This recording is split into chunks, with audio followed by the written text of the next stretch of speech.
श्रीलंका का $3 बिलियन का एक्सपोर्ट है और उन पे कोई 37% का टैरिफ लगा दिया है। वियतनाम पे मुझे बड़ी हैरत हुई, वियतनाम पे उसने कोई कितना 57% टैरिफ लगाया है। ये वो कंट्री तो वो है जो बहुत ही बेसिकली चीप स्टफ प्रोड्यूस करता है, शूज, टी-शर्ट्स, उस तरह की जॉब्स वो लेके आएगा कि यूएस में। ये समझ नहीं आई मुझे बात। ये ऑन पर्पस है क्योंकि इन्होंने अपना जो डेट लेवल है वो कम करना है और एक तरीका डेट लेवल कम करने का यही है कि वो जो इंटरेस्ट रेट है वो गिराएं। और इंटरेस्ट रेट आपको पता है मार्केट तय करती है। अभी अगर हम बॉन्ड मार्केट देखते हैं तो उसकी जो इंटरेस्ट रेट यील्ड है वो क्रैश कर रही है। तो ये भी एक थ्योरी है कि भाई कि वो चाहते थे कि बॉन्ड मार्केट क्रैश हो, उसकी यील्ड्स कम हो, इसकी वजह से उनका जो डेट पे इंटरेस्ट है वो कम हो। तो वो हो रहा है, लेकिन उसके साथ कोलैटरल डैमेज भी हो रहा है, स्टॉक मार्केट भी गिर रही है, इकोनॉमी भी गिर रही है। तो what is the end game? तो मार्केट में एक स्टर क्रिएट हुआ है, मार्केट हिलेगी झुलेगी, सेटल होगी, मार्केट ऊपर भी जा सकती है क्योंकि अभी भी इनके पास रूम है जाने का। आपके पास दुबई जैसी अभी भी दुनिया में कोई चीज नहीं, कुछ भी कह लें आप, दुबई जैसी चीज पिछले 20 साल में नहीं है। तो still a great market to watch, still a great market to invest. Risk analysis, discussions,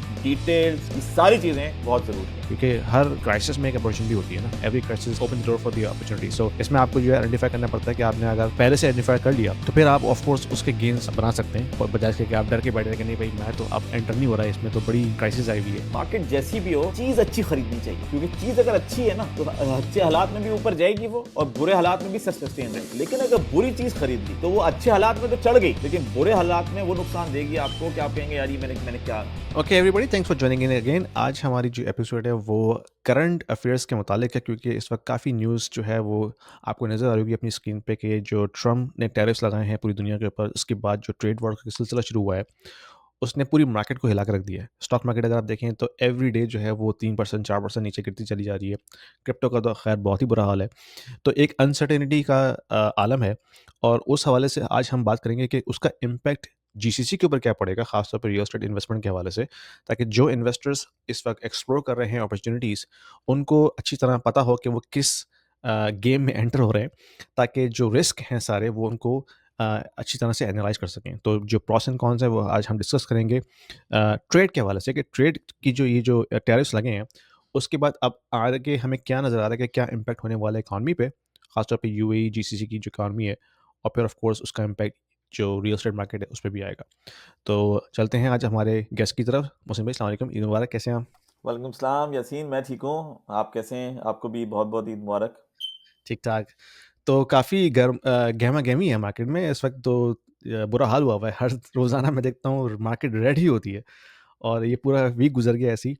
तो ये बताइए कि अब इसका इम्पैक्ट जीसीसी पे क्या पड़ने वाला है? यार ये बड़ा इंटरेस्टिंग क्वेश्चन है क्योंकि वही ना कि जो मार्केट के शॉक्स आते हैं तो वो शॉक्स कैसे हिट करते हैं सर्टेन चीज़ों को, तो वो तो हम कभी भी इन चीज़ों को प्रिडिक्ट नहीं कर सकते। जैसे कोविड को हम नहीं प्रिडिक्ट कर सके थे या इससे पहले जो वो लेमन ब्रदर्स का सीन हुँ। हुआ था वो नहीं प्रिडिक्ट कर सके थे। तो अब ट्रम्प आया है तो आके वो एक बिल्कुल एक नई बातें कर रहा है और ऑब्वियसली जो उसका टॉप एजेंडा है वो ये कि मैं अमेरिका को कैसे फायदा पहुंचा सकता हूं। बट मैं ये समझता हूं कि उसने वो अमेरिका अपने आप को अमेरिका का प्रेसिडेंट समझ रहा है। मतलब अमेरिका का इम्पैक्ट इतना बड़ा है पूरी दुनिया के ऊपर कि हमें भी अंदाजा हो रहा है कि जब से टैरिफ का डिस्कशन स्टार्ट हुआ था और जब टैरिफ लगवाने शुरू किए तो जो हलचल मची है पूरी दुनिया के अंदर कि यार हम इतना एक्सपोर्ट करते हैं, अमेरिका को इतना एक्सपोर्ट करते हैं हम, तो इवन अगर हम 1% भी अमेरिका का इम्पोर्ट को कवर करते हैं तो हम पे कितना इम्पैक्ट पड़ेगा। अभी मैं देख रहा था श्रीलंका का $3 बिलियन का एक्सपोर्ट है और उनपे कोई 37% का टैरिफ लगा दिया है। मतलब अभी तीन हुँ, साल पहले उनकी हालत पता थी आपको कि बैंकरप्ट हुए थे वो। आईएमएफ ने कुछ $3 बिलियन बिल्कुल। का उनको लोन दिया था और अब वो 37% के टैरिफ की बातें कर रहे हैं। तो इस वक्त टोटल खलबली हाँ। मची हुई है पूरी दुनिया के अंदर। इवन कंबोडिया, वियतनाम, उन पे उन्होंने बड़े बड़े टैरिफ वियतनाम पे मुझे लगाए। बड़ी हैरत हुई, यानी कि वियतनाम पे उसने कोई कितना 57% टैरिफ देखिए लगाया है। यानी कि वो कंट्री तो वो है जो बहुत ही बेसिकली चीप स्टफ प्रोड्यूस करता है, शूज़, टी-शर्ट्स, यानी कि इस तरह की चीज़ें। अब वो उस तरह की जॉब्स वो लेके आएगा क्या यूएस में? ये समझ नहीं आई मुझे दरअसल बात। ये सारे के सारे जो कंट्रीज हैं ना ये सारे एक तरह से चाइना हुँ, के प्रॉक्सीज भी हैं। आप ये समझिए ना कि वो चाइना हुँ, में चाइना का बिल्कुल। तो मेड इन चाइना जाता है, राइट।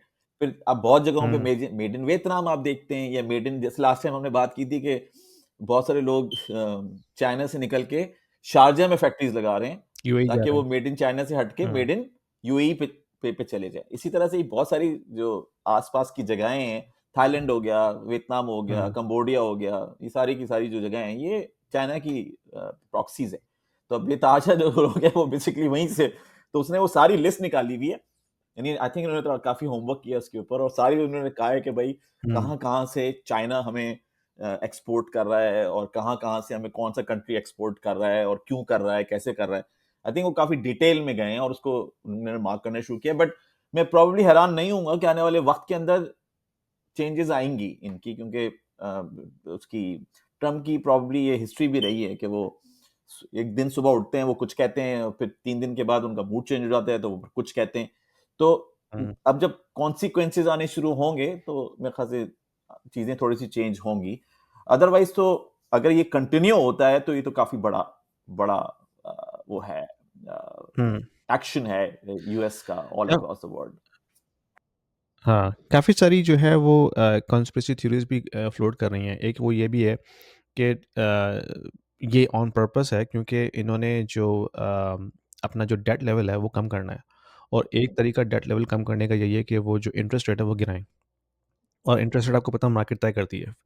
तो मार्केट अभी अगर हम बॉन्ड मार्केट देखते हैं तो उसकी जो इंटरेस्ट रेट जो यील्ड है वो क्रैश कर रही है आहिस्ता-आहिस्ता, वो अभी अंडर 4% आ गई है। तो ये भी एक थ्योरी है कि भई कि वो चाहते थे कि बॉन्ड मार्केट क्रैश हो, उसकी यील्ड्स कम हो, जिसकी वजह से उनका जो डेट पे इंटरेस्ट है वो कम हो। तो वो हो रहा है, लेकिन उसके साथ कोलैटरल डैमेज भी हो रहा है, स्टॉक मार्केट भी गिर रही है, इकॉनमी भी गिर रही है। तो what is the end game? ये इस वक़्त समझना बड़ा मुश्किल है, क्योंकि इतनी सारी चीज़ें इसमें गर्दिश कर रही हैं कि आप किसी एक चीज़ को पकड़ के आप कंक्लूड नहीं कर सकते कि अच्छा भई ये वजह थी और इसकी वजह से ऐसा हुआ। बिल्कुल बिल्कुल बिल्कुल। और दूसरा वही वाली बात कि यानी यूएस का इम्पैक्ट ओवरऑल पूरी दुनिया के ऊपर कितना है, कि अगर टैरिफ चेंज किया जाता है हुँ, तो पूरी दुनिया जो है वो आगे पीछे होती है। तो एनीवे तो हम आ जाते हैं स्पेसिफिकली अपने इसके ऊपर। आज हमारा टाइम भी थोड़ा सा कम है। तो हम जो अब हुँ, बातचीत करेंगे वो बातचीत ये करेंगे कि इस इन सारी चीज़ों का इम्पैक्ट जो है, जो कि टॉर्च बेयरर है जीसीसी का दुबई, उसकी रियल एस्टेट के ऊपर कैसा आएगा। तो मैंने कुछ स्लाइड्स बनाई हैं, वो स्लाइड्स हम रिव्यू करते हैं हुँ। क्विकली, और उसमें बहुत ही सिंपल सिंपल से स्टेटमेंट्स हैं, उनको हम डिस्कस करेंगे फिर आगे चले जाएंगे, ठीक है।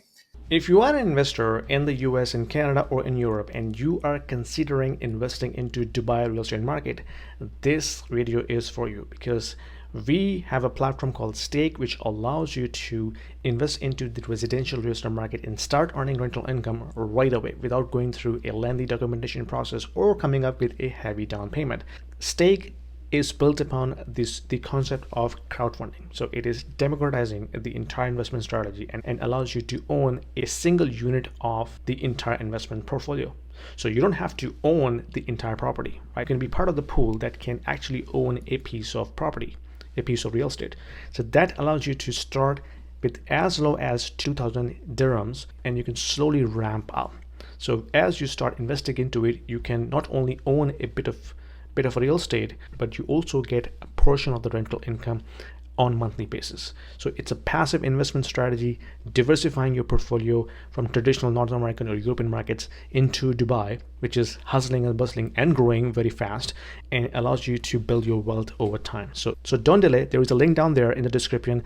If you click on this, it will give you free 200 dirhams in your account right away to start with, and you can thank me later. Right, अच्छा 13 एंगल से देखने की कोशिश की है इसको। 13 एंगल्स हैं इसके टोटल, ठीक है।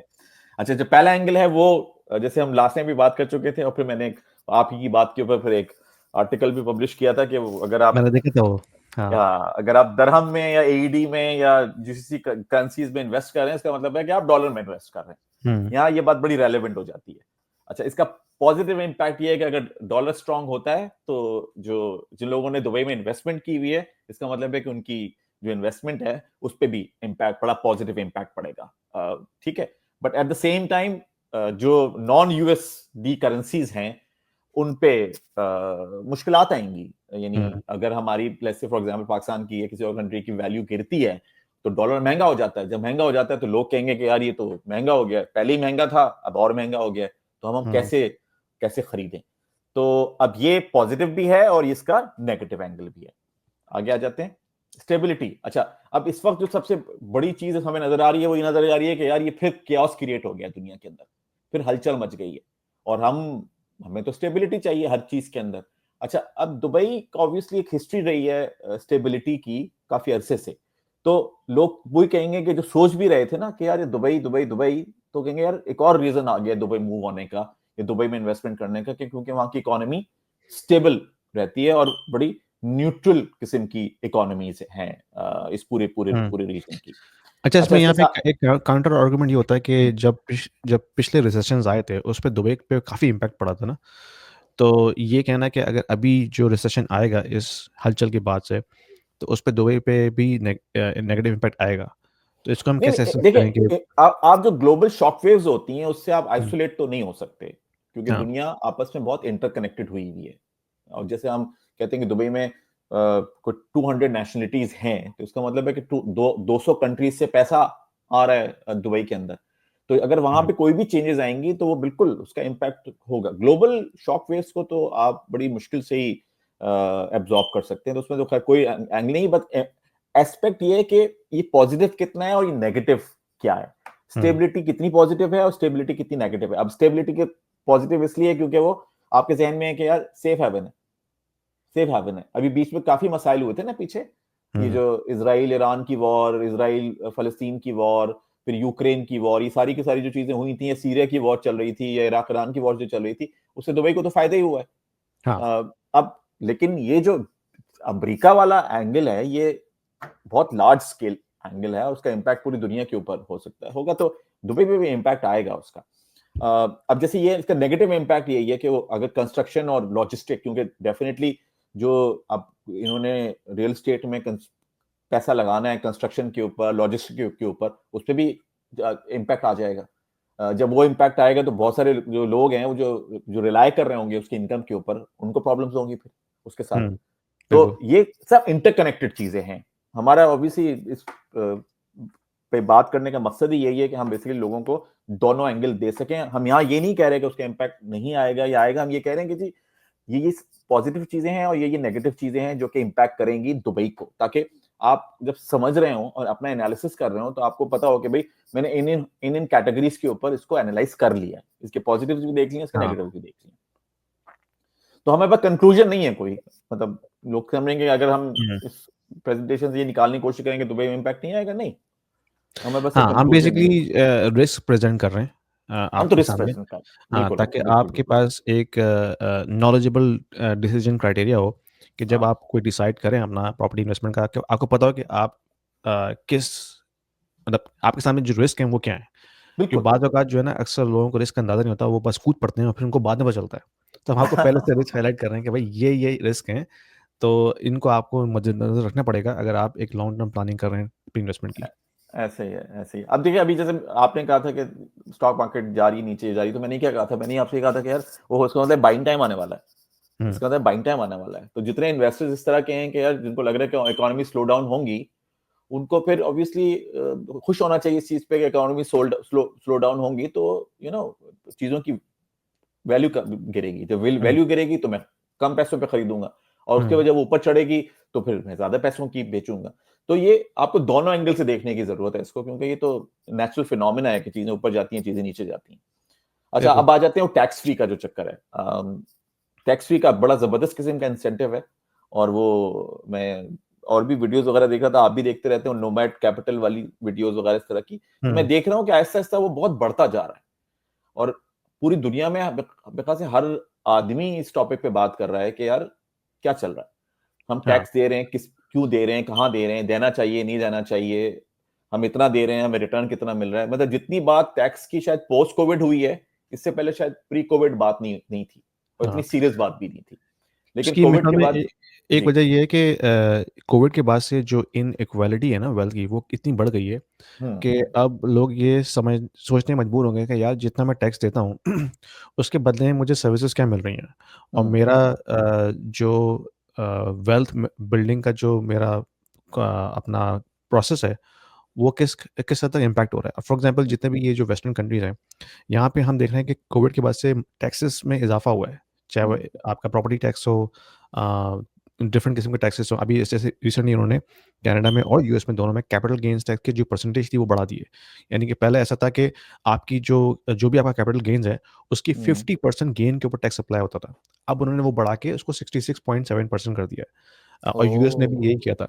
तो आहिस्ता-आहिस्ता वो जो टैक्स नेट है ना, वो बढ़ता चला जा रहा है लोगों के ऊपर। तो अब लोग ये सोचने मजबूर होंगे कि यार मतलब what is the end game? क क कितना मैं टैक्स दूँ अपनी हम्म। इनकम का? हम्म। तो अब हम्म। लोग एक्सप्लोर कर रहे हैं ऑप्शंस कि क्या दुनिया में हम्म। ऐसे ऑप्शंस हैं जहाँ पे मैं टैक्स कम दे सकूँ या ऑप्टिमाइज़ कर सकूँ। तो इसी वजह से वो जो नोवाड कैपिटलिस्ट है ना, उसकी वीडियोज़ में आप देखते होंगे कि वो मुख्तलिफ कंट्रीज़ को एक्सप्लोर करता है कि आप हम्म। अर्जेंटीना चले जाएँ, आप कंबोडिया चले जाएँ, आप इधर चले जाएँ। हम्म। वहाँ पे टैक्स कंपैरेटिवली कम है लेकिन बहुत कम है compare to let's say US, Canada या हम्म। यूरोप। और हम्म। क्योंकि अगर आप रिमोट काम कर रहे हैं तो you can work from anywhere और फिर हम्म। आपकी जो ग्लोबल इनकम है, उस पे आपकी टैक्स जो है वो काफ़ी कम पड़ता है। तो ये एक काफ़ी कॉमन फिनोमेना है। लोग अब परेशान हो गए हैं इतना टैक्स देके ना कि भाई कितना हम्म। टैक्स हम दें और उसके बदले में हमें सर्विसेज़ क्या मिल रही हैं। पहले ये होता था कि हम्म। लोग कहते थे कि यार चलो ठीक है, हम वेस्टर्न कंट्री में जा रहे हैं, खास तौर पे यूके में या कनाडा में, तो आपको हेल्थ केयर फ्री मिल रहा है। अब हम्म। जो क्वालिटी ऑफ हेल्थ केयर है वो डिटेरियोरेट होती जा रही है ओवर टाइम। खुदा ना करे हम्म। अगर आपको इमरजेंसी में जाना पड़ जाए, आपको 10 प्लस आवर्स वेट करना पड़ता है before hmm. You can see the doctor. तो वो हम्म। काफ़ी अब पेनफुल होता जा रहा है ना, कंपेयर टू अगर हम्म। आप लेट्स से दुबई में हैं या यूएस में हैं। यूएस में प्राइवेट हेल्थ केयर है लेकिन ठीक है, आपको अगर इंश्योरेंस देनी पड़ती है लेकिन आप इमीडिएटली जो है, आप जाके डॉक्टर को दिखा सकते हैं, अगर आपको इश्यूज़ हम्म। है। तो हम्म। ये चीज़ें हैं जो अब सामने आ रही हैं लोगों के, अब लोग ये क्वेश्चन करने में मजबूर हो गए कि यार क्या ये इतना टैक्स देना जो है वो सही है कि नहीं है, compare to the hmm. Services we are getting? हम्म।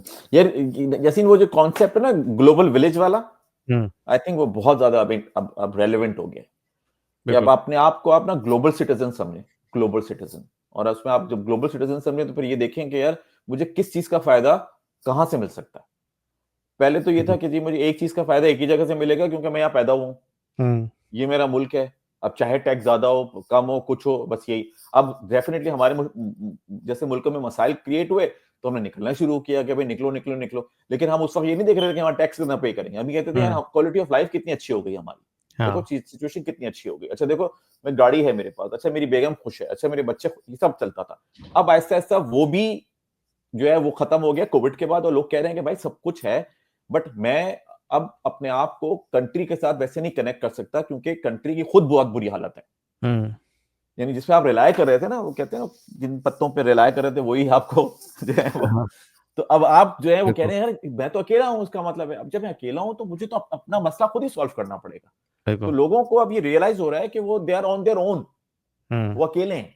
और अकेले होने में अब जो आपको करना है काम वो यही करना है कि अपने बच्चों का अगर मुस्तकबिल सिक्योर करना है तो आपके पास मल्टीपल पासपोर्ट्स होने चाहिए। हुँ, अगर मल्टीपल पासपोर्ट्स नहीं है आपके पास तो आपके आपकी जो अपॉर्चुनिटीज हैं या बच्चों का जो फ्यूचर है वो मतलब बहुत ही जबरदस्त तरीके से जेपरडाइज हो सकता है अगर आपके पास जो है वो फ्रीडम टू ट्रैवल नहीं है। Number one.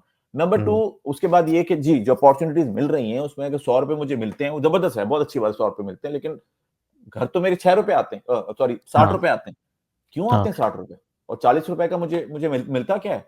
तो अब वो लोग क्वेश्चन करने लगे और कोविड के बाद ये तो खास समझता हूँ कि प्रॉब्ली दुनिया थोड़ी या लोग थोड़े से जो है ना वो रियलिटी के करीब आ गए। हुँ, पहले रियलिटी और से थोड़े से हटे हुए थे और एक कंफर्ट जोन में थे सबके सब। ये हाँ, सब ठीक है, सब अच्छा चल रहा है, वो चल रहा है। कोविड ने वो कंफर्ट जोन सबका खींच लिया। बिल्कुल सबकी एग्ज़ैक्टली। वीकनेसेस जो है वो बाहर आ गई हैं। और एक चीज़ में मैं और ऐड करूँगा कि हम जब पाकिस्तान से निकलते हैं ना, तो हमारे कॉन्सेप्ट ये होता है कि यार पाकिस्तानी करेंसी वीक है, बाकी जो वेस्टर्न कंट्रीज़ हैं उनकी करेंसी बड़ी स्ट्रॉन्ग है। लेकिन अभी हमने देखा है कि लास्ट 4 ईयर्स के अंदर जो कैनेडियन डॉलर है, ख़ास तौर पे अगर मैं कनाडा की बात करता हूँ, तो वो 30% ड्रॉप हुआ है कंपेयर टू यूएसडी। यानी कि जब मैं कनाडा आया था ना 2016 में, उस वक़्त US dollar, Canadian dollar almost parity पे थे, दोनों बराबर थे। अच्छा। अब जो है 1 Canadian dollar equals 70 cents USD. उफ। तो 30% ड्रॉप हो चुका है। तो आप सोचें अगर मेरी मेरी सारी की सारी वेल्थ अगर कनाडा में है और कैनेडियन हम्म। डॉलर में है, तो मैंने अपनी 30% वेल्थ खो दी है, विदाउट इवन हम्म। रियलाइजिंग। यानी कि बहुत से लोग ऐसे हैं जिनको पता ही नहीं है कि उनकी जो वेल्थ है वो इवेपोरेट हो रही है just because the currency is declining. कितना तो इंपॉर्टेंट यही पॉइंट है। सिचुएशन यूरोप में भी होगी ऑफ कोर्स, क्योंकि जब ये ब्रेक्सिट हुआ था, तो ब्रिटिश पाउंड कितना गिर गया था यूएसडी के अगेंस्ट। तो जिन हम्म। अगर आपके पास सारा का सारा कुछ आपका यूके में ही है, प्रॉपर्टी आपकी यूके में है, आपका स्टॉक्स जो हैं यूके के अंदर हैं, तो आपकी जो वेल्थ है वो कॉन्ट्रैक्ट हो गई ना without even you realizing it. तो ये भी एक बेचैनी का बाइस है कि भाई अगर मैंने किसी में ऐसे कंट्री में रह रहा हूँ जहाँ पे करेंसी जो है वो, क्योंकि हर चीज़ यूएस डॉलर के अगेंस्ट कंपेयर होती है ना, हुँ, तो हुँ, अगर आप हुँ, यूएस डॉलर के अगेंस्ट लूज़ कर रहे हैं तो you still losing, hmm, you are hmm, not gaining, hmm, right? Hmm. तो ये भी एक मेरे लिए ख़ास तौर पे एक लम्हा फ़िक्री है कि यार मैं अगर लॉन्ग टर्म देखता हूँ तो मेरी वेल्थ तो कॉन्ट्रैक्ट हो रही है। Even though I am making more money, अगर मेरी सैलरी बढ़ भी रही है, अगर मैं प्रॉफ़िट कमा भी रहा हूँ, तो in the grand scheme of scale I am still hmm, लूज़िंग।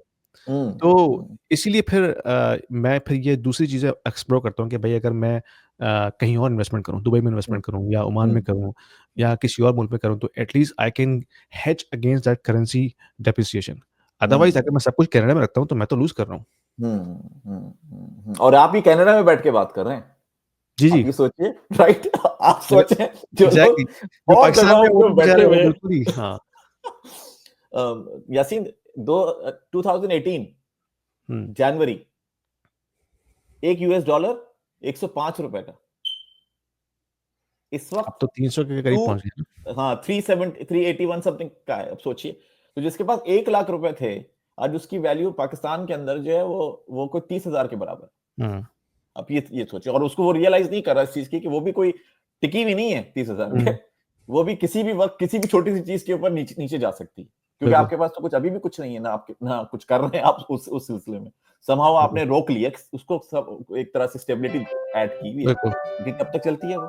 But anyway वापस आते हैं, टैक्स फ्री। हुँ, अच्छा, अब एक और जो हम बात कर रहे थे वही कर रहे हैं कि बात अभी टैक्स फ्री की हो रही है ना, उसमें ये है कि दुबई के पास अब दुबई अकेला नहीं है, हुँ, और अब बहुत सारी कंट्रीज के अंदर ऑप्शंस निकल निकल कर आ रहे हैं लोगों के पास। जैसे अभी आपने जिक्र किया अर्जेंटीना, कोलंबिया, निकारागुआ। हुँ। मतलब मेरे ख्याल से प्री कोविड कोई 20 मुल्क होंगे जो अपने पासपोर्ट दे रहे होंगे, ये रेजिडेंसीज दे रहे होंगे, ऐसी मैं एग्जांपल दे रहा हूं। अब वो 40 हो गए इसके बाद। बिल्कुल। हर आदमी कह रहा है यार मैं क्या तुम्हारे मुल्क से बेहतर हूं, तुम मेरे पास आ जाओ। अगर मैं तुम मेरे मुल्क, खुदा वो नहीं होता कि यार क्या चीज बेहतर है। तो एक बिल्कुल। तो ये कंपैरिजन है कि टैक्सेस का पॉइंट ऑफ व्यू है आपका कि टैक्स में ये चीज है, टैक्स में ये चीज है, ये टैक्स फ्री है, टैक्स फ्री तो ये। दूसरा ये है कि भाई टैक्स तो है ही, बट मुझे तो निकलना ही निकलना है, मुझे तो चाहिए ही चाहिए, तो कम कहाँ होगा, हुँ, कम कहाँ होगा। और मैं कुछ मेरे हैं क्लाइंट्स, उनसे मैं बात कर रहा था, वो अमेरिकन है। वो कह रहे हैं हम तो अपनी अमेरिकन सिटीजनशिप को वापस छोड़ें। करने का प्लान कर रहे हैं। वो जो नोमैड कैपिटलिस्ट का जो बंदा है, वो बाय बर्थ तो अमेरिकन है ना? उसने अपनी हम्म, सिटीज़नशिप जो है वो फ़ॉरगो की हुई है। और गो की और हुई है, इसीलिए बिल्कुल। क्योंकि जो यूएस का रूल है ना टैक्स का, कि आप दुनिया में कहीं भी चले जाएँ, अगर आप यूएस सिटीज़न हैं, वो आपको टैक्स करेंगे ऑन योर फॉरेन इनकम। तो भाईजान इसी अब वजह से यूएस उसने अपनी अकेला नहीं यूएस है, यूके भी आ गया। अच्छा यूके में क्या यही रूल है? अच्छा, मुझे अब पता कर नहीं दिया था। है, नॉन डॉम अच्छा, कल, पहली पहली अप्रैल से जितनी भी आपकी बाहर से इनकम आ रही है, हाँ। आपको रिपोर्ट करनी है यहाँ पे। नहीं, अगर आप यूके में रह रहे हैं तब तो करनी है, वो तो कनाडा में भी करनी होती है। हाँ, हाँ, लेकिन लेट्स से हाँ, अगर आपने यूके छोड़ दिया, आप चले हाँ, गए दुबई, हाँ, हाँ, हाँ, हाँ। तब भी आपको रिपोर्ट करना है टैक्स? अभी नहीं है। हाँ, अभी तो ये उन्होंने सिर्फ़ पहला यूएस में स्टेप है। ये उठाया है कि अगर आप यूके में हैं और आपकी बाहर से कोई इनकम आ रही है, हाँ, तो वो आपको फिर हाँ, ये तो टैक्स कनाडा देना में भी है। पड़ेगा। अगर आप और यहाँ रह अगर रहे हैं, आ आपको भी कोई रही है और करंट नहीं नहीं भी है। आ रही, तब भी हुँ, आपको देना बिल्कुल। पड़ेगा। ये तो कनाडा बिल्कुल। में भी रूल है, लेकिन यूएस में तो इससे एक स्टेप और आगे है ना, कि अगर वो आप तो कहीं यूएस कहीं भी छोड़ जाओ, भी देते हैं, हम हाँ, तुम तुम्हारे पीछे हैं। तो वो आपको हर जगह जो है ना टैक्स करेंगे। तो इस वजह से उस वो जो बंदा है नॉर्बर्ट कैपिटलिस्ट वाला, उसने अपनी सिटीज़नशिप जो है वो फ़ॉरगो की है, सिर्फ़ इसलिए कि उसकी जो फ़ॉरेन इनकम है, इवन दो वो अब यूएस में नहीं रहता, तो उस पे हुँ। टैक्स ना लगे।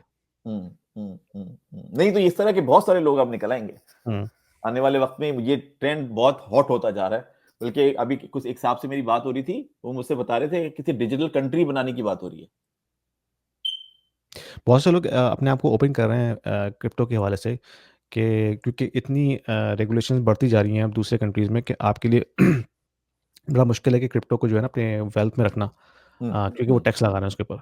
तो हुँ, कुछ कंट्रीज़ हुँ, ऐसे हैं जो कि अपने आप को ओपन कर रहे हैं कि भाई ये लोअर टैक्स एनवायरनमेंट है अगर आप अपनी वेल्थ क्रिप्टो में यहाँ लेके आते हैं। खासतौर पर पोर्चुगल का काफ़ी नाम मैंने सुना है इस हवाले से, कि बहुत से ऐसे लोग जिनकी वेल्थ क्रिप्टो के अंदर है, तो वो हुँ, अपना जो वेल्थ ऑफ पोर्चुगल में लेके जा रहे हैं, क्योंकि वहाँ पे जो टैक्स एनवायरनमेंट है वो काफ़ी कम है।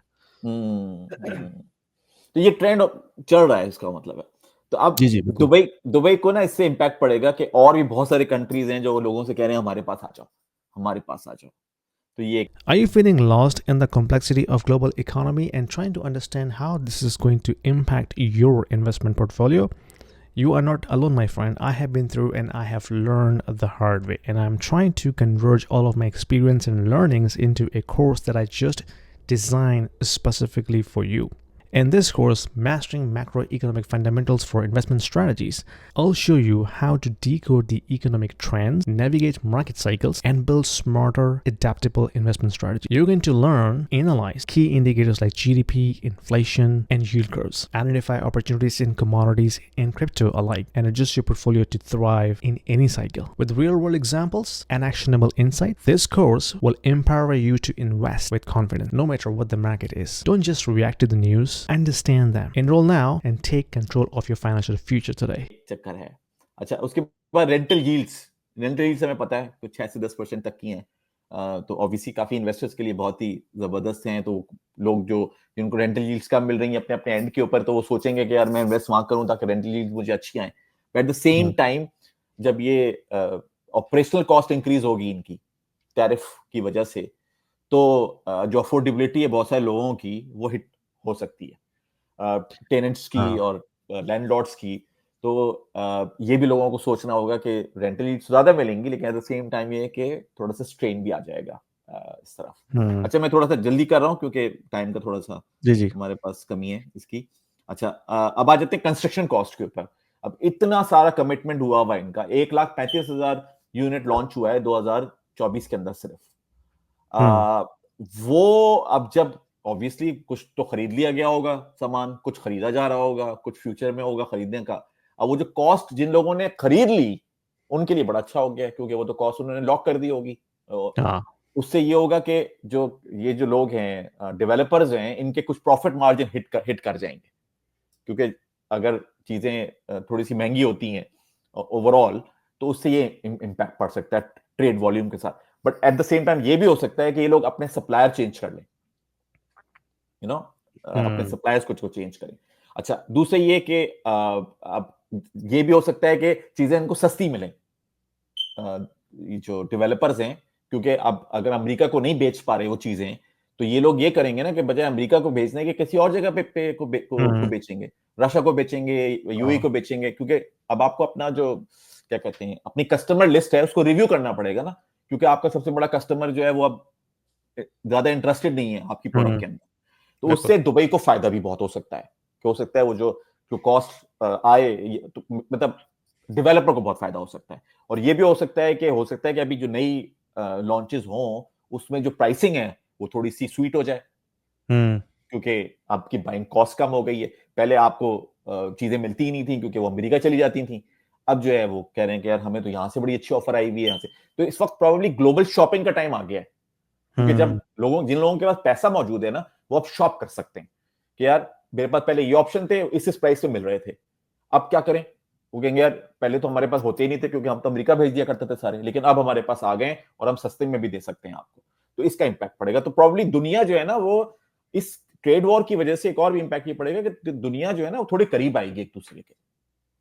दुनिया जो कटी वटी थी ना और अमेरिका पर रिलाई कर रही थी टोटल, आई थिंक उसका भी काफी वो अक्सर लोग कहते हैं ना कि पहले एक यूनिपोलर रूल था, अब वो मल्टीपोलर रूल में जो है कन्वर्ट हो जाएगा कि यूएस एक तरफ और चाइना अपना जो है एक एक्सपेंशन करेगा साउथ के अंदर, जो दूसरे एशियन कंट्रीज़ हैं, मिडल ईस्टर्न कंट्रीज़ हैं, उनके साथ ट्रेड बढ़ेगी उनकी, और साथ ही साथ यूएस की जो ट्रेड है वो कम होगी, क्योंकि ये जितना भी ट्रेड वॉर चल रहा है उसका इम्पैक्ट आएगा। तो आई थिंक उसकी वजह से काफ़ी मुश्किल है प्रिडिक्ट करना कि भाई ये किस तरफ जाएगी, जितनी भी ये जो कॉमर्स है वर्ल्ड वाइड, लेकिन इसका बड़ा मल्टीपोलर किस्म के इम्पैक्ट्स होंगे। यार बहुत सारे मूविंग पार्ट्स हैं इसके अंदर, बहुत सारी मूविंग पार्ट्स हैं।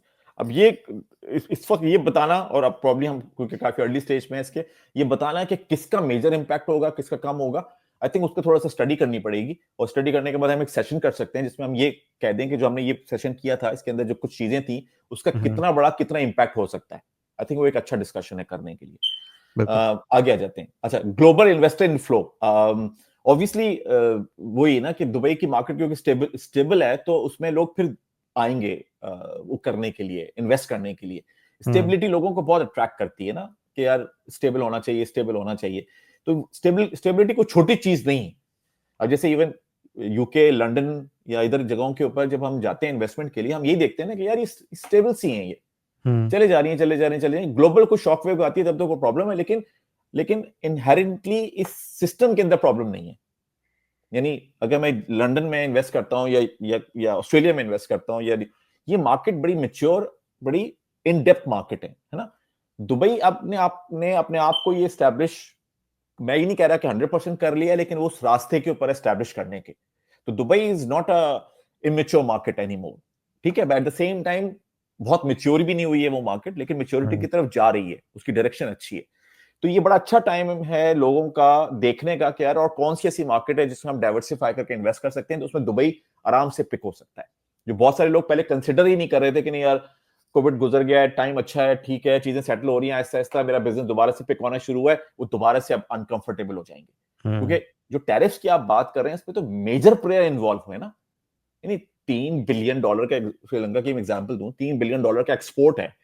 वो जो एक्सपोर्ट करने वाले लोग बैठे हुए हैं वहां पे, वो तो एंजॉय वो कर तो रहे थे ना प्राइवेट पहले। हाँ, वो तो प्राइवेट बिज़नेस है ना, वो कोई हाँ, गवर्नमेंट प्राइवेट का नहीं है। बिजनेस है, वो एंजॉय हाँ। कर रहे थे ना। लेकिन अब उन्हीं को जब हिट पड़ेगी तो वो क्या करेंगे?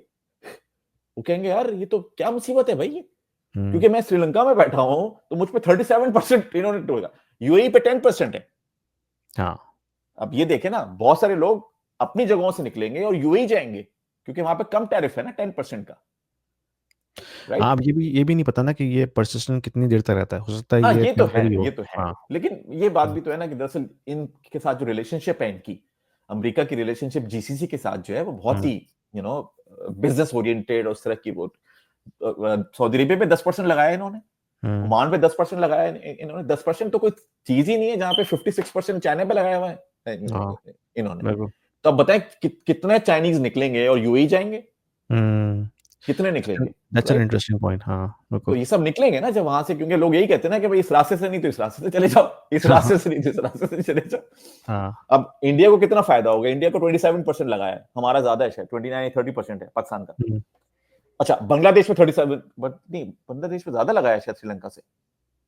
हाँ, बांग्लादेश भी को भी इतना ठीक ठाक लगा दिया इसके ऊपर। अब हुँ, इंडिया को फायदा होगा बांग्लादेश की वजह से। हुँ, तो अब बहुत सारे जो अब बंगालीज हैं वो निकल के फिर इंडिया जाएंगे कि भाई हम वहां फैक्ट्री खोल लेते हैं, या हुँ, हम। लेकिन मेरा ख्याल है कि अब दूसरी कंट्रीज में लोग नहीं मूव करेंगे, लोग ऐसी जगहों को देखेंगे जो नोमैड कैपिटल बता रहा है। क्योंकि इस वक्त लोग बहुत देख रहे हैं इन चीजों को, बहुत सारे हुँ, लोग इससे फायदा उठाने की कोशिश कर रहे हैं। अच्छा, साथ में ये होगा कि ये जो अब टाइटर होगा ना मॉर्गेज वॉर्गेज की चीजें, जाहिर सी बात है पीछे से आपके जो बॉन्ड्स का आपने जिक्र किया पीछे, अमेरिका जब उसको टाइट करेगा तो आपका भी टाइट होगा यहाँ पे मॉर्गेज की एक्सेसिबिलिटी। तो हो सकता है कि अभी 25-75 है लोन टू वैल्यू रेशो, हो सकता है वो बढ़ा दे, ओके जी, हुँ, 30% लाओ, 35% लाओ। क्योंकि मैं ये बड़ा इंटरेस्टिंग है कि यूएई जो है ना वो बहुत ही रिएक्टिव है। रिएक्टिव मतलब कोई चीज होती है ना फौरन कर देता है कुछ ना कुछ, हुँ, बैठे हुए नहीं। दुबई को मैं जब से ऑब्जर्व कर रहा हूँ, पिछले कोई 14-15 महीनों से ऑब्जर्व कर रहा हूँ, मैं यही देख रहा हूँ कि कोई ना कोई खबर लाके खड़ी कर देते हैं जब भी किसी चीज का शोर मचता है। हमने लास्ट हुँ। टाइम भी इसको डिस्कस किया था। और मैंने ये भी देखा कि दुबई जो है ना वो काफ़ी उस हवाले से भी जो है वो रिएक्टिव है कि अगर कोई इवेंट होता भी है तो वो फिर उसको कोशिश करते हैं कि वो उसका दोबारा वो इवेंट ना हो। फॉर एग्ज़ाम्पल जैसे रिपीट जो रिपीट भी ना हो। 2008 में जो क्राइसिस आया था उसके बाद काफ़ी इम्पैक्ट आया था दुबई पे ना, तो उन्होंने मेक श्योर किया कि भई हम उन चीज़ों को एड्रेस करें जिसकी वजह से इसका इम्पैक्ट फ्यूचर में कम हो।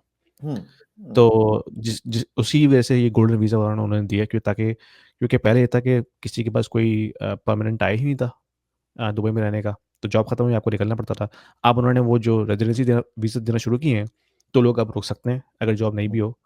तो इस तरह के वो मेजर्स करते हैं जिसके बाद जो है वो कोशिश करते हैं कि एटलीस्ट फ्यूचर में इसका इम्पैक्ट उस उतना ना हो जितना पहले हुआ था। ऐसे ही है, ऐसे ही है, ऐसे। और एक और भी चीज है ना, बात दरअसल ये कि अगर ये अपना जो वो एंट्री बैरियर है अगर वो काफी कम कर देंगे तो दुबई दरअसल इतने लोगों को इस वक्त संभाल भी नहीं सकता। संभाल नहीं सकता, हाँ, बिल्कुल। आप मैं अक्सर देख ये रहे हैं सोचता कि हूँ कि दुबई ये की तो इतना ट्रैफिक की छोटा-सा क्या सिटी हालत है। है, हाँ। एयरपोर्ट्स की क्या हालत है, हुँ, महंगा वैसे क्या हालत है। तो अगर वो नीचे करेगा तो ये भी तो देखना है ना कि मैं तो तैयार हूँ लोगों को बुलाने के लिए, लेकिन हुँ, मैं कैसे मैनेज करूंगा उनको। मैं बिल्कुल। मैनेज नहीं कर सकता। तो वो उसके साथ साथ ग्रेजुअली कर रहे हैं। हुँ, उसको उनको पता है कि हम कितना मैनेज कर सकते हैं और कितना वो कर सकते हैं, और इसी वजह से ये जो रियल एस्टेट आपको नजर आ रही है, क्योंकि हुँ, वो वाली बात कि 2 दफा आपके साथ हो चुका है। ठीक है, तीसरी दफा तो कोविड था, कोविड को तो इग्नोर कर देते हैं। 2 दफा आपके साथ सीरियसली प्रॉब्लम हो चुकी है, तीसरी दफा भी आप वही गलती करेंगे? नहीं करेंगे ना। एनीवे आगे बढ़ते हैं। अच्छा, अच्छा फॉरेन जो आपने भी जिक्र किया, बिल्कुल ये इंसेंटिव जो है प्रॉब्ली शायद इस साल मैं एक्सपेक्ट कर रहा हूं कि शायद कोई और अच्छा इंसेंटिव आ जाएगा। अगर मार्केट के अंदर कोई चीजें होती है ना, तो दुबई के पास अब वो टूल्स आ गए हैं, उसको क्या कहते हैं, ऑप्टिमाइज करने के या रिएक्ट करने के टूल्स आ गए हैं उनके पास। अगर कोई ऐसा इवेंट हुआ तो दुबई क्या करेगा, फिर क्या वो इवेंट हुआ तो फिर क्या करेगा, तो ये काफी इंटरेस्टिंग है। कि हो सकता है कि इस साल आप एक्सपेक्ट करें कि दुबई कोई और एक नई चीज लॉन्च कर दे जिससे वो उसकी अट्रैक्टिवनेस और इंक्रीज हो जाए। ये इस साल एक्सपेक्टेड है। अच्छा, हाँ ये हो सकता है कि ऑब्वियसली लोग कहेंगे यार ये तो अब तो अनस्टेबिलिटी हो गई है, दुबई कैसे जाएंगे, वहाँ लिविंग एक्सपेंसेस ज्यादा हैं, तो हम अपनी जगह पे रहते हैं, थोड़ा सा लो प्ले करते हैं, इन्वेस्ट नहीं करते, क्योंकि लोग डर जाएंगे ना जब स्टेबिलिटी नहीं होती, तो लोग डर के बैठ जाते हैं, क्योंकि लोगों को ये नहीं पता होता कि क्या होने वाला है। तो जो जब कहते हैं क्या होने वाला है पता नहीं, तो पैसे दबा के रखो, पैसे दबा के रखो। तो ये भी हो सकता है कि लोग कहें कि हमें आगे अभी मूव नहीं करना, अभी हम रुकें। तो ये प्लस भी है और ये माइनस भी है। आगे चलते हैं। लग्जरी मार्केट की अपील जो है वो आई थिंक थोड़ी सी इम्पैक्ट होगी आने वाले वक्त के अंदर। कैसे होती है, कितनी ज्यादा होती है, ये भी डिपेंड करता है कि किस तरह से होती है, क्योंकि अब टैरिफ जो है वो स्विट्जरलैंड पे भी लगा दिए उन्होंने ना, ईयू पे 20% लगाया है, आई थिंक स्विट्जरलैंड पे 27% लगाया है। तो अब यूरोप से जो माइग्रेशन होना है बिजनेसेस का, इन तीनों का, उसका इम्पैक्ट कैसे आएगा यहाँ के ऊपर। तो लग्जरी मार्केट की जो अपील है वो देखने वाली है कि वो कैसे शिप अप करती है। लेकिन ये हो सकता है कि थोड़ा सा जो इंथुजियाज्म था लग्जरी मार्केट का पोस्ट कोविड, वो वो थोड़ा कम सा हो। हाई, थोड़ा सा हल्का हो, लोग थोड़ा सा लोअर एंड की तरफ जाएं। तो दुबई को प्रॉब्लली वैसे भी फोकस ज्यादा आप करने की ना मिडिल लेवल प्रॉपर्टीज के ऊपर है, क्योंकि वो काफी बड़ा पीछे गैप क्रिएट हुआ है जहाँ पे अफोर्डेबल हाउसिंग जो थी ना, बहुत सारे लोगों के लिए दुबई बिल्कुल ही अफोर्डेबल वो नहीं रहा। इम्पॉसिबल हो गया था। हो सकता है आने वाले वक्त के अंदर, और आई थिंक लास्ट टाइम हमने डिस्कस किया था, इन्होंने लॉन्च भी किए को 17,000 अफोर्डेबल हाउसेस दुबई ने अभी अनाउंस किए। तो वो भी फिर खबर के साथ कनेक्ट होती है कि वो कैसे एड्रेस करेंगे इस चीज को। Sorry for the interruption, guys. Just wanted to let you know that I also offer one on one consulting calls to the individuals who are looking to discuss their financial planning, their investment strategies, their kids' education planning, their immigration moves, as well as the young professionals, because I have been in the tech industry for almost 20 years. So I also offer one on one consulting calls to the young professionals who are looking to have their career development discussion with me, and also personal branding as well. So if you are looking to have some sort of an expert opinion, there is a calendar link in the description below. Book a 30 minutes call with me and I will be more than happy to help you out. आगे चलते हैं। अच्छा, geopolitical positioning जो है वो इनको फायदा देगी, पहले भी फायदा दे चुकी है, अभी भी फायदा देगी। ये साइड्स लेते नहीं है किसी की। लेकिन ये हो सकता है कि वो प्रेशर डेवलप हो कि हमें किसी की साइड लेनी है और किसी की साइड नहीं लेनी है। अभी देखिए कैसे इन रिलेशनशिप को ये मैनेज करते हैं, क्योंकि दो बड़ी जो रिलेशनशिप जिन्होंने मैनेज करनी है वो एक यूएस है और एक चाइना है। ये दोनों बहुत बड़ी रिलेशनशिप्स हैं और उसको किस तरह से ये लोग मैनेज करते हैं। तो यूएस को तो उस हिसाब से इन्होंने मैनेज किया हुआ है कि जो मॉनेटरी पॉलिसीज हैं, जो ऑब्वियसली फाइनेंशियल सिस्टम है, जो क्या कहते हैं एंटी मनी लॉन्ड्रिंग है, एफएटीएफ वगैरह है, उस तरह से उन्होंने मैनेज किया हुआ है। और ऑब्वियसली आपको पता है कि दुबई किसी चीज में बोलता ही नहीं है, बिल्कुल साइलेंट है हर मामले में अमेरिका के साथ। अब चाइना के साथ किस तरह से इनकी रिलेशनशिप डेवलप हो रही है, चाइना कितना इन्वेस्ट कर रहा है दुबई के अंदर, ये बहुत मैटर करता है कि किस तरह से बैलेंस आउट करते हैं। अच्छा आगे चलते हैं। अच्छा, जो रीजनल ट्रेड एग्रीमेंट्स है ना वो बहुत इंपॉर्टेंट हो जाएंगे इनके। ये ब्रिक्स का पार्ट है, यूएई जो है वो ब्रिक्स का पार्ट है। तो ये इस वक्त इनकी नई रिलेशनशिप जो है वो स्टैब्लिश होंगी बिकॉज ऑफ द टैरिफ्स। तो जब ये डेवलप होंगी तो ये दुबई के लिए तो बहुत अच्छा है, डाइवर्सिफिकेशन, एक इकोनॉमीज की डिफरेंट डिफरेंट कंट्रीज के साथ। तो ये तो इस पॉइंट ऑफ व्यू से तो बहुत अच्छा है कि जो इनके रीजनल ट्रेड एग्रीमेंट्स है वो बेहतर होंगे। मुझे कुछ इसका नेगेटिव पॉइंट नजर नहीं आ रहा, बिकॉज से ये जो यूएस ने किया है यहाँ पे यूएस थोड़ा रह गया है और बाकी दुनिया जो है वो करीब आ गई है। ये तो है। यूएस दूसरी दुनिया के करीब आता, यहाँ थोड़ा सा ऑपोजिट हो गया। तो जो कि अच्छा है दुनिया के लिए कि दुनिया की रिलायंस यूएस के ऊपर थोड़ी कम होगी। हो गई है। बिल्कुल। अच्छा, ग्लोबल प्रोटेक्शनिज्म है। प्रोटेक्शनिज्म वही कहते हैं कि अपनी जो जो ट्रेड है उसको उसको बचाना। तो यूएई के अंदर तो ये सारा फ्री जोन्स और ये सारी चीजें मौजूद हैं। ट्रेडिंग हब है वहां का। तो ये तो अच्छी बात है इस रीजन के लिए कि भाई यहाँ पे इनकी की कोई वो नहीं है, रिस्ट्रिक्शंस नहीं है किसी ट्रेड के ऊपर, या टैक्सेस लगे हुए हैं कुछ। तो ये तो ऑलरेडी तैयार है इस मामले में। इस चीज से का इन पे फर्क नहीं पड़ता कि टैरिफ वॉर पड़ी नहीं पड़ी क्या पड़ी। इनका तो ट्रेड रूट है और ये खुद तो कुछ उससे अर्न नहीं करते इन टर्म्स ऑफ टैक्सेस। लेकिन ये कि ओवरऑल वॉल्यूम जो है ट्रेड का वो चेंज हो जाएगा। तो पहला वॉल्यूम जो श्रीलंका से निकलता था और वो दुबई आता था और दुबई से अमेरिका जाता था, तो अब श्रीलंका का निकलेगा तो क्या वो दुबई आएगा, तो दुबई से कहां जाएगा, और क्या वो इतना वॉल्यूम का होगा या नहीं होगा। तो वॉल्यूम ऑफ ट्रेड जो है वो इंपैक्ट कर सकता है, ऑल्दो के जो डायरेक्शन है कि वो किधर जाएगा वो उनको मैटर नहीं करता इस वक्त। बिल्कुल। अच्छा, सप्लाई आगे चेन चलते जो है हैं। ना वो काफ़ी कॉम्प्लेक्स एक नेटवर्क है।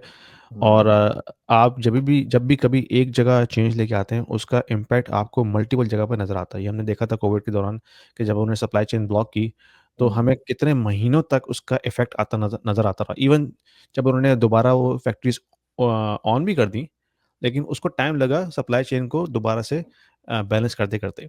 तो यही सिचुएशन अभी हमें नज़र आएगी कि ये जो उन्होंने एक हलचल मचा दी ना ट्रेड वॉर की वजह से, अब इसका इम्पैक्ट आएगा सप्लाई चेन के ऊपर, जिसका हमें असर आते-आते महीनों लग जाएँगे। यानी कि ये जो भी चीज़ें हो रही हैं ना, इसका इम्पैक्ट हमें हो सकता है 6 महीने बाद पता चले। भाई उन्होंने अमेरिका में इस पे 25% कर लगा दिया ना, टैरिफ जो लगाए गाड़ियों के ऊपर हुँ, 25% के लगा दिए। अब बात ये है कि 25% तो लगा दिए, लेकिन अमेरिकन गाड़ियां खरीदता कौन है, पहली बात, नंबर हाँ, वन। नंबर टू, अगर कोई खरीदेगा भी तो वो गाड़ी अमेरिका में थोड़ी बनती है, वो तो मैक्सिको में बनती है, वो तो कनाडा या कनाडा बनती है, में, हाँ। में बनती है। तो ये चाह क्या रहे हैं उस चीज से, नंबर वन। नंबर टू, अगर हम चले जाए नोकिया वगैरह को, नोकिया कह रहा हूँ सॉरी, नाइके वगैरह को देखें, तो ये सारी की सारी जो चीजें कहाँ से बन रही हैं, बांग्लादेश से बन रही हैं, वियतनाम, वियतनाम से बन रही हैं, यहाँ हुँ, से। तो अब वो ये चाहते हैं कि ये सब बंद हो जाए और ये अमेरिका में फैक्ट्री खोलेंगे उसकी। अगर हाँ, अमेरिका में फैक्ट्री खोलेंगे तो जो आएगा काम करने के लिए वो कहेगा जी मैं तो $1,00,000 लूंगा, चलो हाँ। लाख तो ज्यादा हो गया, $60,000 लूंगा बनाने के। हैं, तो वो जो जूते की प्राइस है नाइकी की, जो आप एंजॉय करते हैं, कोई आई हाँ, डोंट नो $150 की, $200 की, $250 की, जो भी आप एंजॉय वो करते हैं, तो वो $500 कहाँ पे चली पहुंचेगी, जाएगी। हुँ, कहाँ पहुंचेगी। तो वो जो है ना कि उसने क्या इसको अच्छी तरह सोचा है, क्या इसको पता है कि भाई मेरी बड़ी बड़ी जो भी कंपनीज हैं जो कि यू नो जो नोटोरियस मतलब अमेरिका को रिप्रेजेंट करती हैं पूरी दुनिया के अंदर, और अमेरिका के ब्रांड्स हैं वो सारे के सारे, वो असल में अमेरिकन ब्रांड थोड़ी हैं वो। हुँ, पीछे जो सप्लाई चेन है वो चल रही है सबकी। ऐसा ही है। उन्होंने अमेरिका ने ब्रांड बना लिया, लेकिन फैक्ट्री थोड़ी लगाई है। और वो क्या 2 साल में लग जाएंगी क्या फैक्ट्री, या 4-3 साल में लग जाएंगी, और 5 साल के बाद एक नया हाँ, प्रेसिडेंट आ जाएगा, वो कहेगा ये तो मुझे करना ही नहीं, मुझे तो कुछ और करना है, फिर क्या करेंगे हम। हाँ, अक्सर लोगों का कहना ये है कि ये बेसिकली नेगोशिएशन टैक्टिक्स हैं, प्रेशर डालने के लिए लोगों कंट्रीज़ के ऊपर। इन द एंड ये सब खत्म हो जाएगा। हो सकता है कुछ टैरिफ्स लगे रहें, लेकिन ये कहेगी जो हाँ, ये लेकिन होगा ये जो जब। ब्लैंकेट इसने टैरिफ लगाए हैं, वो बाद में ख़त्म हो जाएँगे, क्योंकि इसकी ये कोशिश ये है कि वो प्रेशर डाले लोगों पे कंट्रीज़ के ऊपर, ताकि वो दोबारा से जो है ट्रेड एग्रीमेंट्स नेगोशिएट हों। रीनेगोशिएट करें। हाँ, और बिल्कुल। कुछ जगहों पे डेफिनेटली वो कह रहे हैं कि अनफेयर हुआ है ना, हाँ, यूएस की जो प्रोडक्ट्स हैं उस पर उन्होंने तो लगा दिए हैं, हमारे पास है नहीं। तो कुछ हुँ, जगहों पे उसने उसको देखा, तो अच्छी अच्छी भी बातें होंगी, कुछ कुछ बुरी बातें भी होंगी, लेकिन स्टॉक मार्केट जो है और बाकी मार्केट्स पे इम्पैक्ट पड़ेगा। अच्छा, बिल्कुल। डेट सर्विसिंग जो है आपकी, अब ऑब्वियसली यूएई आपको पता है इस पर कैश रिच है, हुँ, दुबई भी कैश रिच है, और ये सारी कंट्रीज कैश रिच है। और कैश रिच का मतलब ये है कि एडी में कैश रिच है, एडी का मतलब यूएस डॉलर के अंदर कैश रिच है। हुँ, तो ये तो बड़ी अच्छी बात है कि इतनी स्ट्रांग इकोनॉमी। लेकिन जो नेबरिंग कंट्रीज हैं, जैसे हमारे मुल्क हो गए, पाकिस्तान वाकिस्तान हो गए, यहाँ पे प्रॉब्लम होगी हाँ, उसकी, क्योंकि डॉलर महंगा हो जाएगा। जब डॉलर महंगा होगा तो हम तो बेचारे रुपयों में कमाते हैं, तो रुपए हाँ, इसमें ज्यादा हमें हमें कमाना पड़ेगा। तो अब हुँ, वो वाला इम्पैक्ट है वो इन पे मतलब नेबरिंग कंट्री पे तो आ जाएगा, लेकिन उसका फायदा फिर इन जगहों पर होगा, दुबई वगैरह को होगा। हुँ, अच्छा, अब टूरिज्म एक बहुत बड़ा चक्कर है। आपको पता है कि दुबई जो है खड़ा हुआ टूरिज्म के ऊपर है। वो लोगों को जहाजों में भरते हैं पूरी दुनिया से, दुबई लेके आते हैं, हुँ, लोग निकलते हैं, घूमते फिरते हैं, देखते हैं और प्रॉपर्टी खरीदते हैं और घर वापस चले जाते हैं। या कुछ कहते हैं कि घर जाके कि कुछ अर्से बाद हम दुबई चले जाएंगे। ये है दुबई का बिजनेस मॉडल, इस तरह से दुबई की चीजें बिकती हैं। अब अगर ओवरऑल इंपैक्ट पड़ेगा दुनिया के अंदर, तो लोगों का जो टूरिज्म वाला एंगल है, बिजनेस ट्रैवल तो ठीक है, होता ही होता है, लेकिन जो टूरिज्म वाला एंगल है वो थोड़ा स्लो डाउन हो जाएगा। लोग कहेंगे यार तो जरा पैसे बचा लें, अच्छा यार थोड़ा सा देख लें, थोड़ा सा वो कर लें, तो उसका इम्पैक्ट, क्योंकि दुबई की काफी टूरिज्म ड्रिवन इकोनॉमी है हर हिसाब से, तो वो इम्पैक्ट उसके ऊपर पड़ सकता है। तो जो हॉस्पिटैलिटी के रेवेन्यूज हैं और जो ओवरऑल ट्रैवल इंडस्ट्री के जो रेवेन्यूज हैं वो हैम्पर हो सकते हैं। सो ये हैं कुछ 13 पॉइंट जो हमने निकाले थे रिव्यू करने के लिए। और ऑब्वियसली ये कोई कॉम्प्रिहेंसिव लिस्ट नहीं है कि, और वो इसमें बहुत सारे ऐसे भी एंगल होंगे जो कि अच्छे अच्छे इकोनॉमिस्ट बैठे हैं जो कि इसको बड़े अच्छी तरह से एनालाइज कर सकते हैं, लेकिन ये चंद चीजें थी जिसमें Financial education is very important for everybody, especially for the kids who are still at school. Because when they grow up and go into the professional lives, if they don't know how to manage their finances, that is going to be a disaster to begin with. I have just published an ebook for the kids aging between 10 and 16 years to understand how they can manage their finances. So when they grow up, they know exactly how to manage their personal finances, because I have broken it down at a very, very basic level. What is money? How can we save? How can we invest? What is debt? How can we use debt? What is credit card? And how we can set ourselves for the financial future when we go into our professional life. So if you are a parent looking for a very simple to use ebook for your kids, click the link below to order the copy for your kids and let me know what you think about that. Let's get back to the video. ये निकालने की कोशिश की कि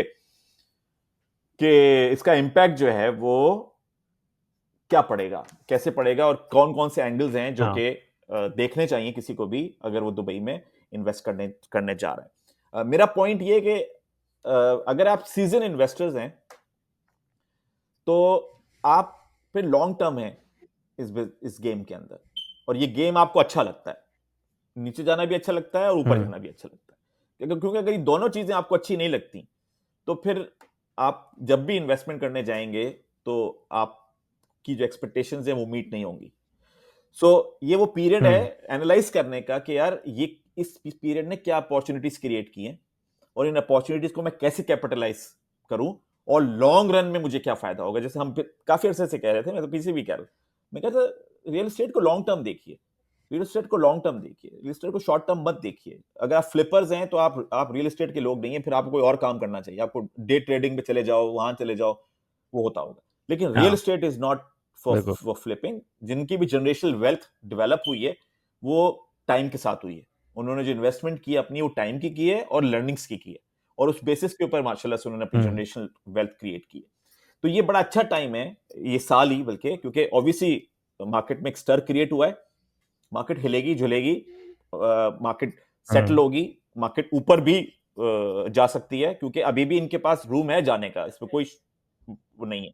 आपके पास Dubai जैसी अभी भी दुनिया में कोई चीज नहीं है, ये आप सबको पता है। कुछ भी कह लें पूरी दुनिया में, कुछ भी कह लें आप, दुबई जैसी चीज पिछले 20 साल में नहीं है, और ये ऐसे वक्त में निकल कर आई है जहां पे इनके पास 20 इयर्स की क्रेडिबिलिटी मौजूद है अप एंड डाउन की। तो it's still a great market to watch, still a great market to invest, but risk analysis, discussions, details, ये सारी चीजें बहुत जरूरी है करना, और अगर आप ये कर लेते हैं तो लॉन्ग टर्म में तो डेफिनेटली आपको फायदे होंगे। ये है बस मैसेज। बिल्कुल बिल्कुल ऐसा ही है। और स्टॉक मार्केट का भी यही है कि अभी तो गिर रही है, ऑफ कोर्स वो गिरेगी, लेकिन फिर वहाँ से दोबारा उठेगी भी। ऐसा नहीं है कि वो गिरती चली जाएगी और बिल्कुल बॉटम पे आ जाएगी, ऐसा नहीं होता। हर हर पीरियड के अंदर जो हैं वो बूम्स एंड बस्ट आते हैं, और इस वक्त टर्मोइल है, तो ऑफ कोर्स जो भी मैल इन्वेस्टमेंट है वो शेक आउट होकर निकल जाएगी, लेकिन इन दी एंड फिर जो जो जो भी सर्वाइव करेगा इसमें वो ऑफ कोर्स फ़ायदे में रहेगा। और इन अपॉर्चुनिटीज़ को आपने आइडेंटिफाई करना होता है पहले से, ताकि आप जो है उसका फ़ायदा उठा सकें, क्योंकि हर क्राइसिस में एक अपॉर्चुनिटी होती है ना। ऐसे ही एवरी है। Crisis has open the door for the opportunity. So इसमें आपको जो है आइडेंटिफाई करना पड़ता है कि आपने अगर पहले से आइडेंटिफाई कर लिया तो फिर आप ऑफ कोर्स उसके गेन्स जो हैं वो बना सकते हैं, बजाय इसके कि आप डर के बैठ जाए कि नहीं भाई मैं तो अब एंटर नहीं हो रहा है इसमें, तो बड़ी जो है ना क्राइसिस आई हुई है। लेकिन ऑफ कोर्स इसमें अपॉर्चुनिटी भी होती है। तो यही सिचुएशन रियल एस्टेट के साथ भी है। तो जहाँ आपको टर्मोइल एक नज़र चीज आएगी। मैं ऐड जी, करूंगा, वो बोलिए। करूंगा, मार्केट जैसी भी हो चीज अच्छी खरीदनी चाहिए, बस क्योंकि चीज अगर अच्छी है ना तो अच्छे हालात में भी ऊपर जाएगी वो, और बुरे हालात में भी सस्टेन रहेगी। लेकिन अगर बुरी चीज खरीद ली तो वो अच्छे हालात में तो चढ़ गई, बिल्कुल। लेकिन बुरे हालात में वो नुकसान हाँ, देगी बुरा हालत में आपको, कि आप जाएगी। कहेंगे यार ये मैंने क्या क्या कर दिया। तो तो आपको एग्ज़ैक्टली।